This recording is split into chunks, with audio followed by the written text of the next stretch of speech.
6 নম্বর অঙ্কটা দেখো, ধারাটির প্রথম পদ আছে 8, ধারাটির প্রথম পদ আছে কি 8, এই 8 ধারাটির প্রথম পদ a সমান সমান 8।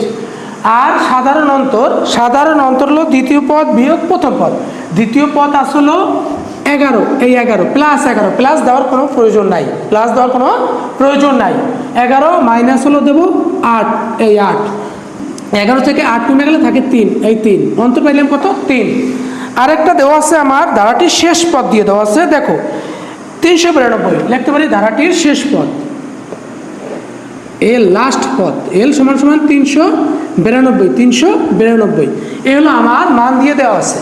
এখন বলছে যে কততম পদ, মানে এন এর মান বের করতে বলছে, আমার এন এর মান বের করতে বলছে, কততম পদ এই 392। তাহলে আমরা লিখতে পারি ধারাটির এনতম পদ, ধারাটির এনতম পদ। পদ সংখ্যার সূত্র হলো a plus n minus 1 into d সমান সমান আছে এল। কারণ এবার এল এর মান দিয়ে দেওয়া আছে, তার জন্য আমরা এল লিখলাম। এবার আমার মান বেরিয়ে এন এর মান, মানে কততম পদ।